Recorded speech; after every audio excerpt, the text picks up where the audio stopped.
Alright, dude. So, you're gonna be in charge of this glowing little girl that might represent the innocence of life before becoming corrupted by the greed of powers untouchable. Oh, what? Again? Ender Lilies. Incredible game. Incredible story. Kind of bummed I wrote it off last year, but hey, I always say, better late than never, huh? Now, I wouldn't call myself a Metroidvania guy. What does that even mean, right? I'd say I'm more of an FPS or RPG kind. J or otherwise, but lately I've been trying to dip my feet into them. After trying out Eterna Noctis, Ori, and eventually Hollow Knight, I knew that there had to be something else out there for me. Developed by AdGlobe and Livewire, published by Binary Haze Interactive and released last year, June 22nd, 2021, Ender Lilies seems to be Binary Haze's first published title into the genre, and they've started out on an excellent first step.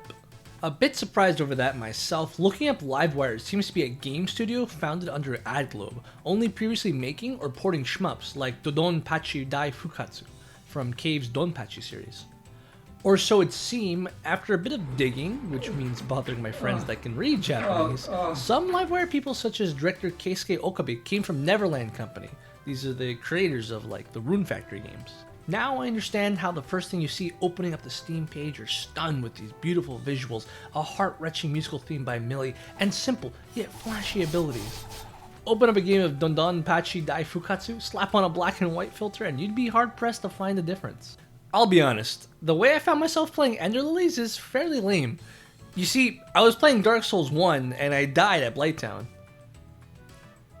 Anyway, I dropped Dark Souls 1, but I still had that itch for a Gothic-inspired game with some combat thrown in. Sorry if that's not what Gothic means. I think it's well established, I don't really care what words mean. Anyway, a bit of whining on Discord later, a recommendation or two thrown at my face, and I was adding to cart in minutes. Immediately you are thrown into a bleak world of disarray, so much so that even our protagonist has no clue who she is. A deadly rain has appeared out of nowhere, cursing our home of Land's End into oblivion.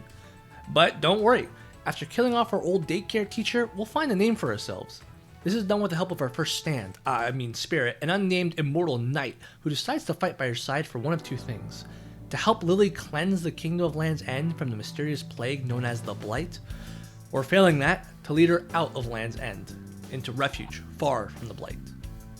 Throughout the game, you'll run into little tidbits of lore, letters or scraps of paper thrown around the game. A lot of them you find out of order, and while painting a connected story, it isn't until you get a whole set and look back on them that you can appreciate and understand what is truly happening. The letters were neat because they put a bit of weight behind the name on many of these enemies, the mini-bosses specifically. Now the mini-boss fights, they were usually a beefed up mob enemy with a bigger health bar. After defeat, these little guys join your team to become a spirit, sub-spirits they're called. Many of which were not good as others, but they were options if you want to spice up gameplay.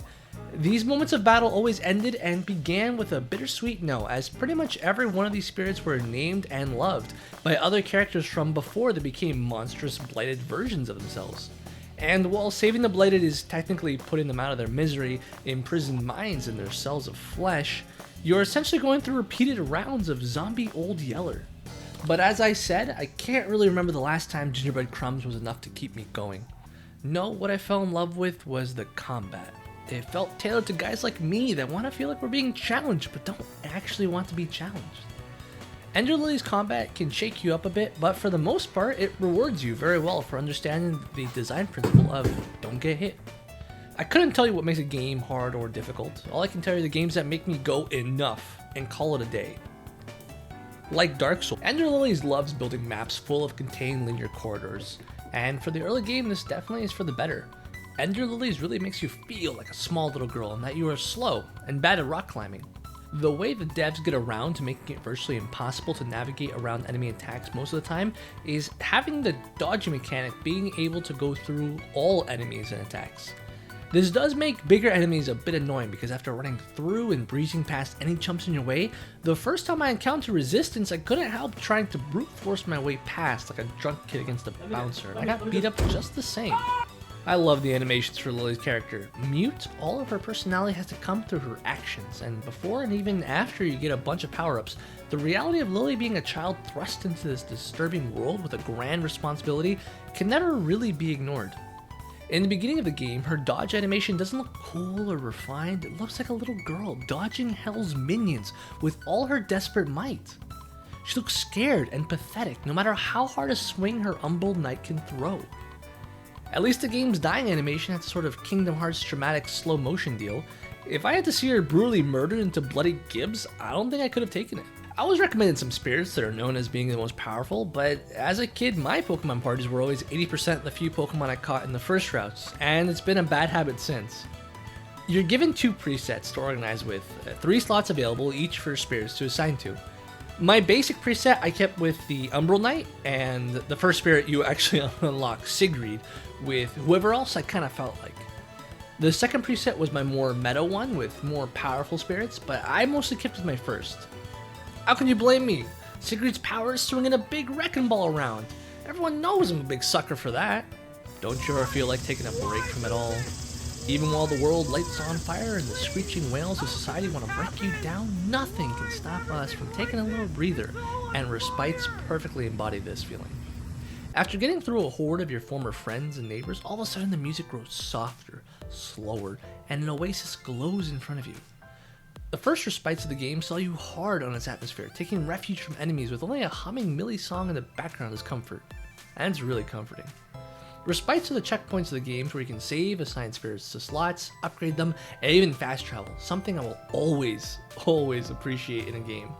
For the more hardened gamer, that might even be a bit too plentiful, always in the beginning of an area, an end of an area, and before a boss fight in an already quite small game. But I'm not one to reject a handout. Boss fights, normal fights, they're all pretty good, I think.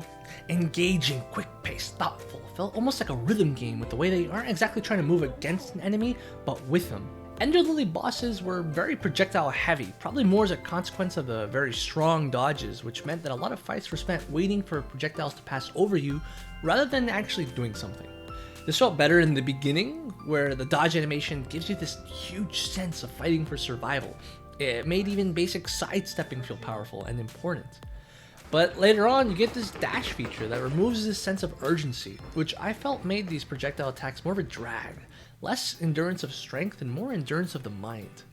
This was especially prevalent in the boss fights against Hornier, Keeper of the Abyss, which, while relevant to his status as a ninja sort of fighter, having to hop, skip, and run around this darting mouse felt more like chasing after a ping pong ball, frustrating to do and embarrassing to fail at.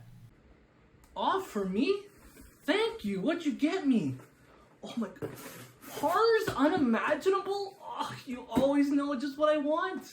There are 3 endings to this game. I won't spoil them, but for as short and sweet as they each were, they all hit a soft spot. And the last one even made me tear up a bit on stream. I do stream, by the way, Twitch/Watchmaker Plus, 5:15 p.m. EST some days, more if I'm still unemployed. From beginning to end, wrapped up in a depressing little bow, Ender Lilies is a wonderful way to spend a weekend, and I can recommend it to all fans of anything. Unless you're a fan of being happy. Then might I recommend Rune Factory?